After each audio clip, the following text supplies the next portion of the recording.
The forgotten soap trick that outsmarted Frostbite in World War II. In the bone-cracking cold of World War II, when steel turned brittle and breath froze mid-air, soldiers faced a killer that didn't carry a gun: Frostbite. It struck silently, numbing the skin before tearing away fingers, toes, and morale. And yet, in the middle of that brutal winter, soldiers discovered a strange, almost laughably simple line of defense. Not new boots, not military-grade ointment, just soap, ordinary greasy bar soap, the kind you'd use to wash your hands after a long day, except now it was being used to save them. It started quietly. A few men on the Eastern Front noticed that when they rubbed leftover soap on their skin, the frostbite came slower, their cheeks didn't burn as quickly, their fingers lasted longer before the stabbing pain set in. The word spread through the trenches faster than official orders. Soap wasn't just for cleaning anymore, it had become an armor against the cold. By the winter of 1942, frostbite had become one of the biggest non-combat threats to soldiers on both sides. Temperatures plunged below -30 degrees Celsius, guns jammed, food froze, and boots stiffened like boards. The Eastern Front and the Battle of the Bulge turned into frozen hellscapes. German and Soviet troops alike suffered tens of thousands of frostbite cases. In some regiments, more men were pulled from the line because of frostbite than from gunfire. Frostbite is merciless. When the body's blood flow shifts inward to protect the vital organs, the skin and extremities pay the price. Ice crystals form and the tissue cells rupture, and soon you're left with blackened, dead flesh. Medics couldn't keep up, and supplies like ointments and creams were luxuries most units never saw. Desperation forces innovation, and that's exactly what happened. The secret behind the soap trick wasn't magic. It was chemistry. Traditional wartime soap was made from animal fat or tallow mixed with lye, a natural alkali. This combination produced fatty acids and glycerin, leaving behind a greasy residue. When rubbed onto the skin, that residue formed a thin, waxy film that sealed in the body's natural oils and repelled moisture. That's the key right there. It created a hydrophobic barrier. It didn't let the wind and wet snow pull away body heat as fast. The layer of fat slowed down evaporative cooling, the process that steals warmth from your skin as moisture evaporates. In short, it trapped heat where it mattered most. The method was crude, but brilliant. Soldiers would warm a small bar of soap in their hands until it softened, then rub a light layer over the nose, cheeks, or knuckles, anywhere the frostbite usually struck first. It had to be thin, you see. Too much, and it would crack. Too little, and it did nothing.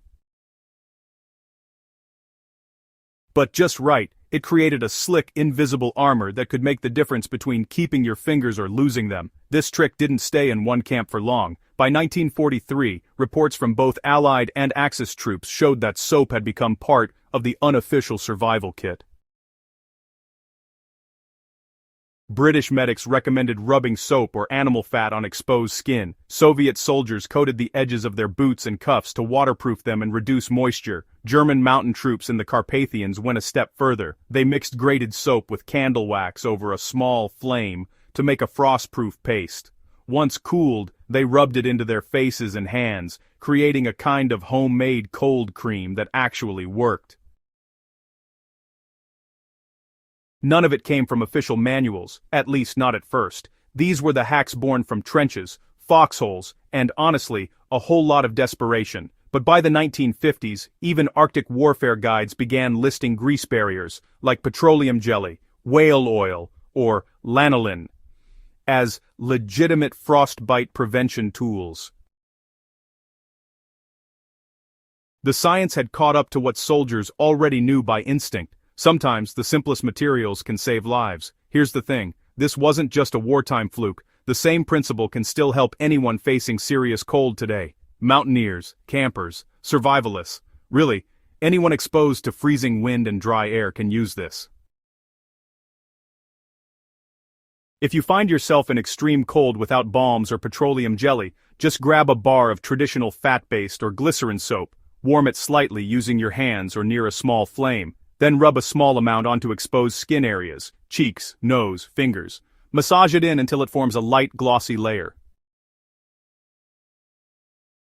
Don't overdo it. You want a seal, not a shell. This barrier slows heat loss and keeps your skin flexible, especially in dry, windy conditions. You can also apply the same logic to your gear. Rub soap into the seams of boots or gloves. It won't make them waterproof forever, but it will repel snow and moisture long enough to make a real difference. Survival isn't about perfection. It's about using what's around you to stay alive.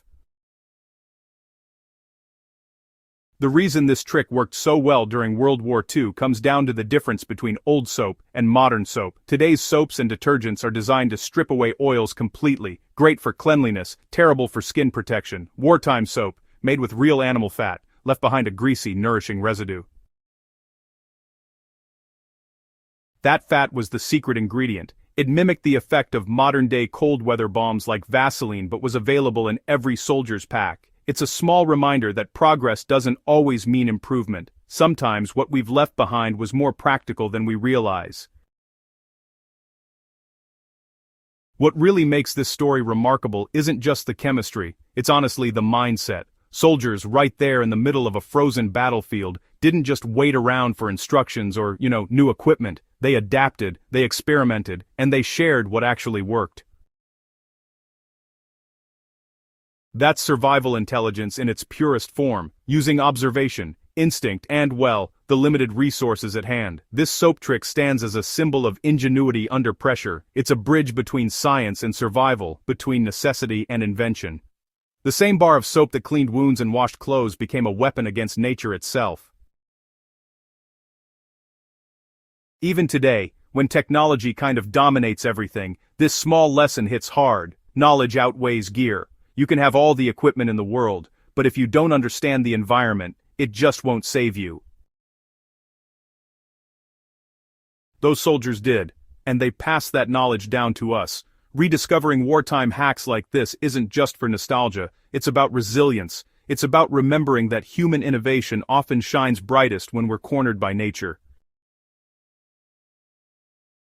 Whether you're braving the Arctic, hiking a snow-covered mountain, or just curious about forgotten survival tricks, this one's worth keeping in your mental toolkit. Next time you pack for the cold, throw in a bar of real soap, not the modern foamy kind but the old-school fat-based type. It might not look like much, but in the right hands it's a barrier between pain and endurance. Because the soldiers who learned the soap trick weren't just fighters, they were problem solvers, the kind of people who taught us that survival isn't about luck, it's about adaptation. If you enjoyed uncovering this hidden slice of history, subscribe to HistoryHQ and share this with someone who loves learning how forgotten ideas shape the modern world. Stay curious, stay prepared, and remember, even the smallest discoveries can change everything.